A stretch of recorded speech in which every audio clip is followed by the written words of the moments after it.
Good morning and welcome to my kitchen. It is time to cook, and today we're going to be all about the butternut squash. So beautiful, sweet, lovely texture when you peel this, roast it, make it into soups. It's so versatile. But today we're going to make a delicious soup with chipotle and tamarind. An amazing, maybe a little bit unfamiliar to some, but this was made for this. And we're also going to make a lovely roasted butternut squash Hasselback Tikka-Spiced vegetable. It's going to be delicious.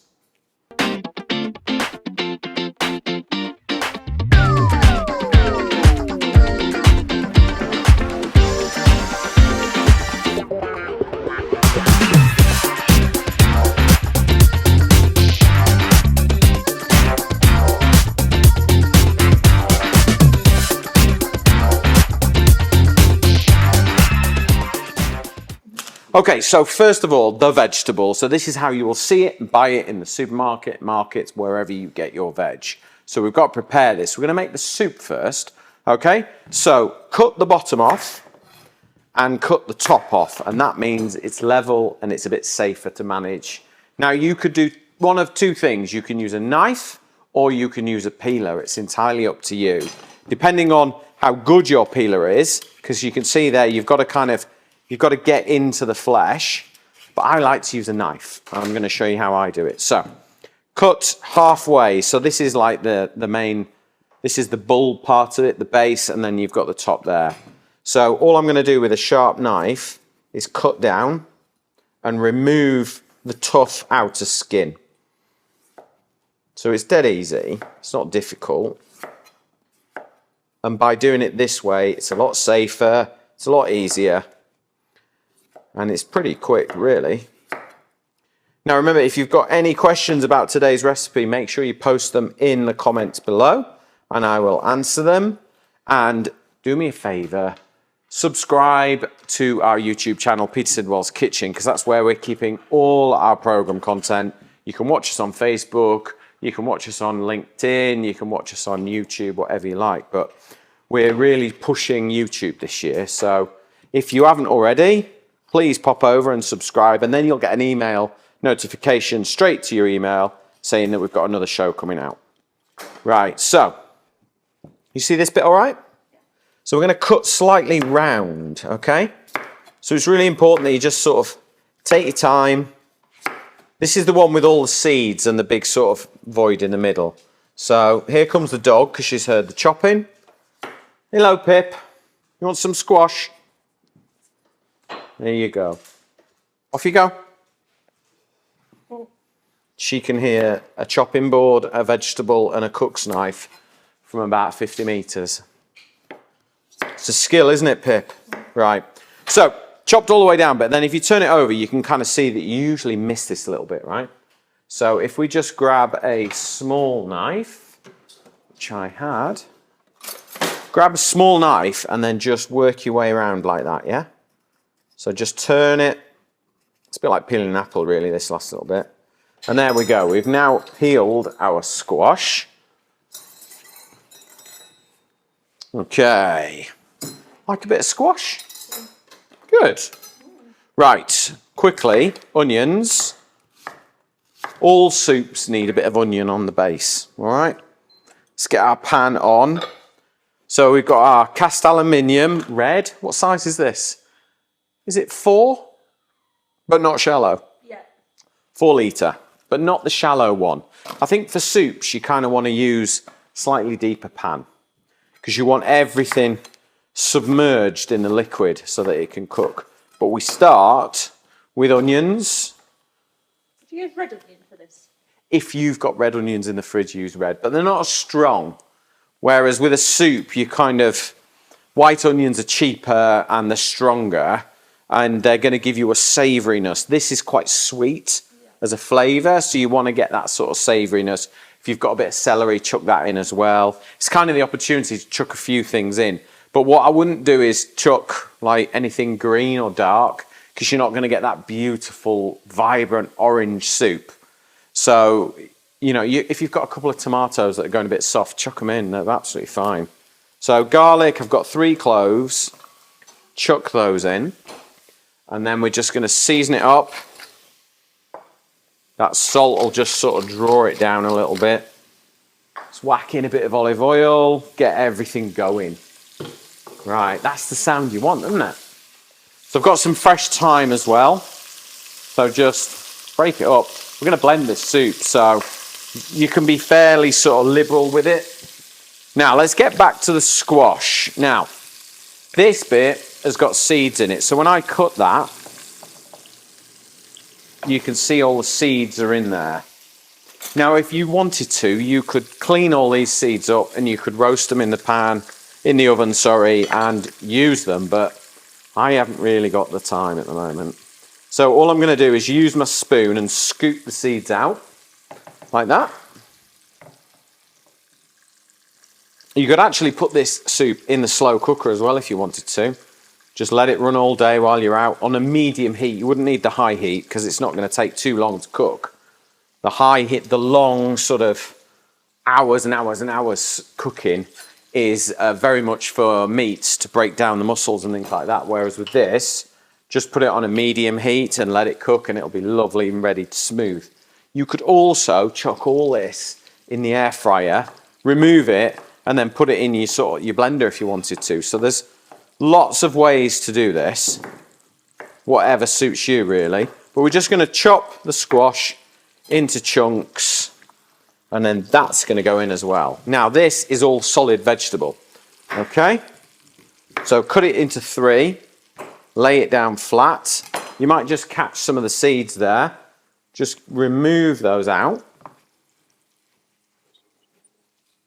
Once we've got rid of those, now we can just cut it long ways and then cut it into the same size chunks as you did the bottom half of the squash. Okay. Do you have butternut squash in Spain? Yeah. Do you? Yeah. There we go. Right. Get everything going now. This is where we want to get flavour in. Now let me talk to you about this. So this is Mr. Vicky's Chipotle and Tamarind. So it's a chutney that he makes, but what we're mostly interested in is the chipotle and the tamarind that's in this. Now chipotle is like a Mexican smoked chili, which you can buy in the supermarkets. You can buy it as a powder, you can buy it as a whole dried chili, whatever you like. And the tamarind, it's like a root and it's slightly sour. And it just adds a really unique flavour. But tamarind and chipotle together absolutely work with butternut squash.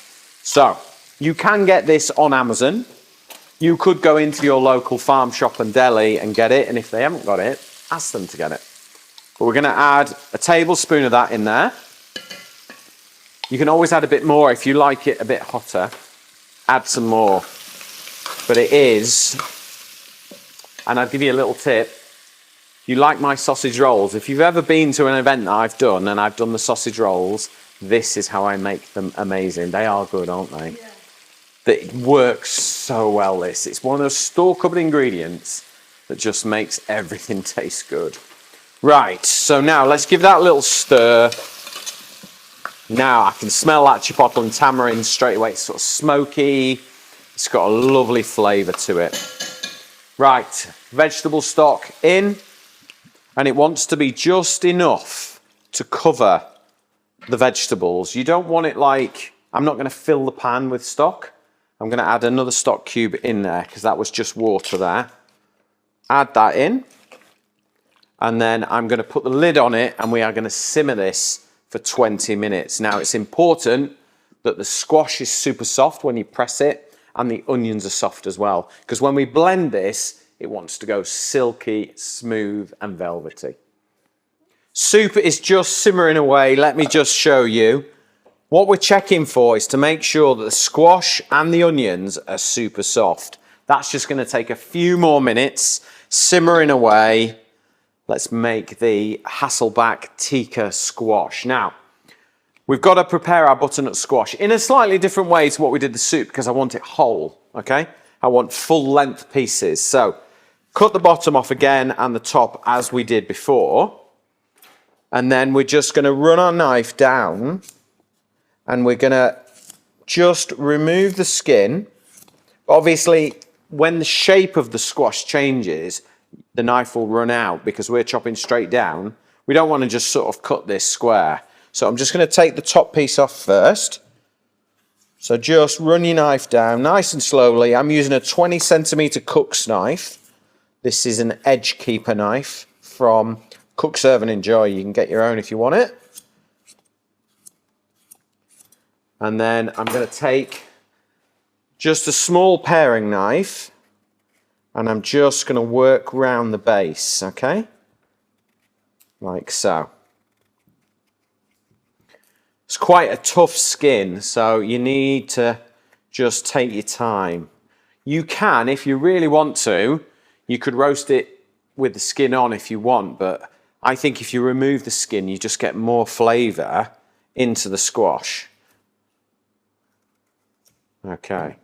And now with a smaller knife, I'm just going to go around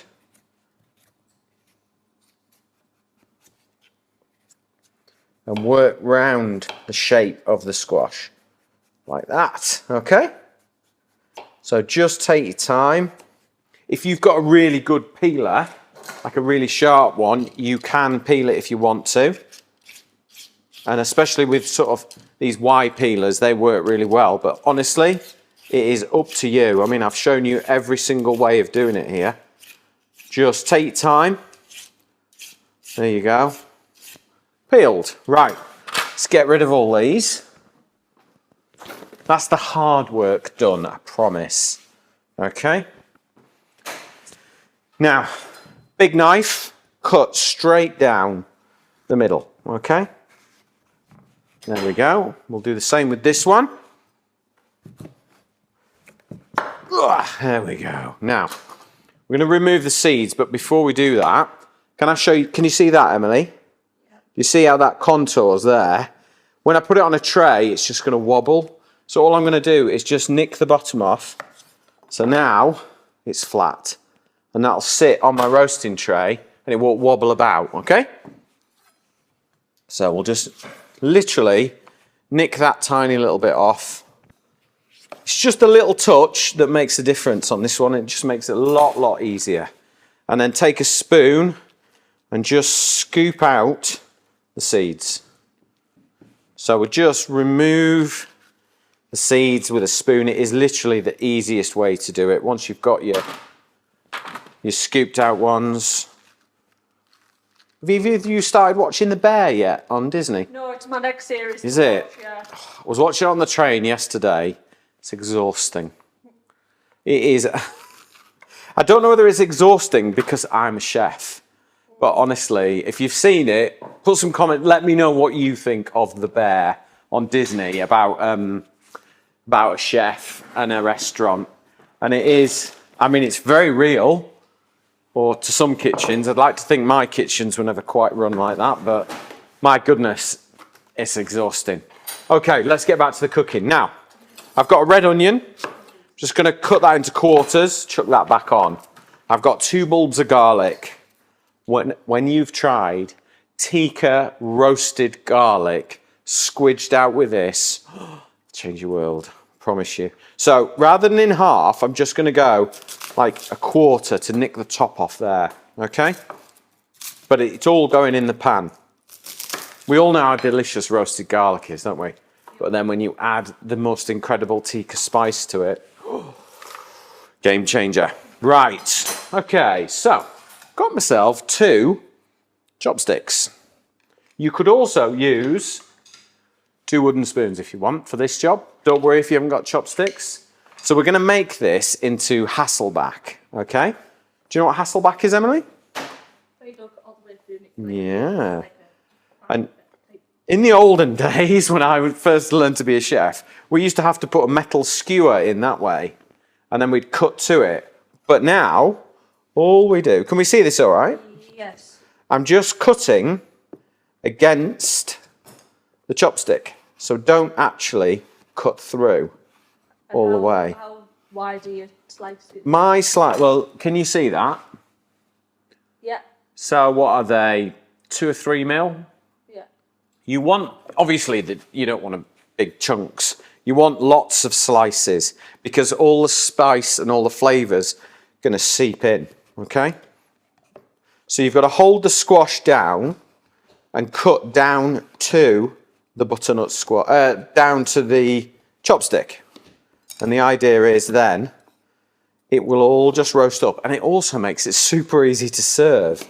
And I would definitely serve this with some lovely minted yogurt because it's really, really nice. And this will replace your chicken or your meat or anything like that. You'll absolutely love this. It's a really nice, full-flavoured vegetarian dish. There is no place for meat. It's just not needed on this one. But you can kind of see there now. Can you see that better? Okay, so I'm going to repeat the process with the other three, and then we'll get on with the spice. Okay, final couple of slices there. So again, you can just see, look, that's where all the flavour is going to seep into, okay? So let's get our tray on here. So I've got red onions, I've got squash, I've got garlic, I've got a little bit of thyme.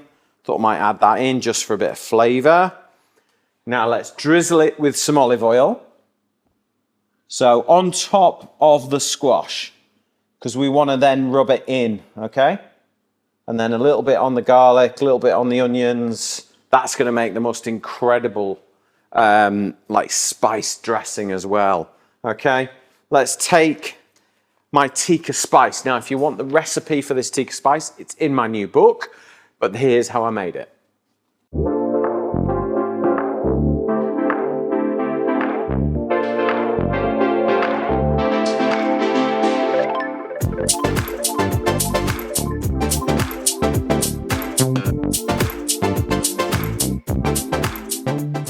Super easy spice mix. I keep mine in an airtight container.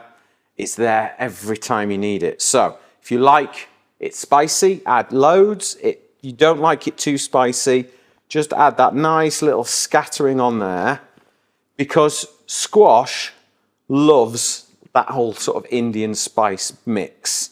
All those lovely ingredients that go into a beautiful spice mix. And make sure you put a little bit on that garlic, because honestly, that is going to be so, so nice. Okay, now we're going to season up. Salt will draw moisture out and open all those cuts. So actually salt on top of the squash, okay? There we go. We don't need any pepper because we've got our spice mix there. And then I am just going to add some butter. So this is what, probably 20 grams, just a little bit. I'm going to sit it on top of the squash because I want it to sort of seep in as it's roasting. A little bit on top of that garlic. You got your eye on this garlic, haven't you, Emily? You're going to like that, aren't you? Yep. Now, I'm going to roast this. I use my AEG oven. I'm actually using fan and grill, so it's like a turbo grill, okay? Because I want everything to caramelize and roast and beautiful. But once that squash is soft, it is ready. Should take about 30 minutes. Right, my tikka is roasted in the oven. It's time for the soup. Now let's pop that onto there. Is that all right? Or can you see it okay? Lovely. Right, let's blend it. Onions soft, squash soft.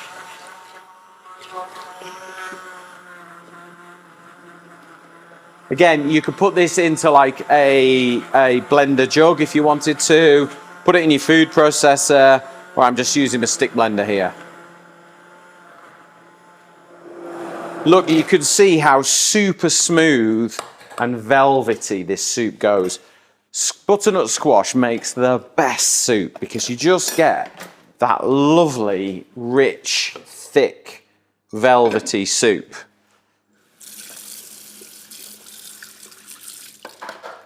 Right, I found my ladle.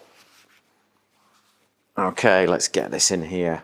So literally, let me recap what's gone in here. We've got onions, garlic, olive oil, butternut squash. We've got our chipotle and tamarind from Mr. Vicky, just for that lovely depth of flavour, stock, and that's it. And all you need to do is just ladle it. This will freeze perfectly as well. It'll go into a flask, take it to work with you, whatever you like. It is the perfect soup for butternut squash. It really, really does make such a great soup. And all I'm going to do, again, like I do with a lot of soups, is a little drizzle of extra virgin olive oil, and it just kind of makes a lovely silkiness to it, and it gives an incredible flavour. But that soup is absolutely packed full of flavour. Right, the tikka roasted squash is ready. Let's pull this out of the oven. I cannot wait to show you this. It smells amazing. It looks amazing. I mean, so little amount of work. Look at that. You've got a wonderful roasted vegetable covered in that lovely spice mix. It's all roasted together, and just look at that garlic. Can you see that, Emily? I'm not going to squish that yet because just as we're about to serve it, we're going to do that. But what I thought would be really, really nice is some lemon juice. Just as you're about to serve this, serve it with some thick Greek yogurt, maybe some naan bread, something like that, and then just finish with a little squeeze of lemon juice. Make sure it goes down all those little cuts, and it will blend together with the spice, the butter, the olive oil, everything. And it is just an absolutely delicious vegetarian dish that has so much flavour in it. You have to cook this. If you want the ingredients, they're going to be down the side. That side, Carlos? Yes. We'll put the ingredients down there. Go to petersidwell.com website. You can get the recipe there. It's not in the book. These recipes are brand new for you in the new year, 2025. Nearly said 26 then, getting ahead of myself. 2025. New recipes, a great new start for Peter Sidwell's Kitchen. I'll see you on the next episode.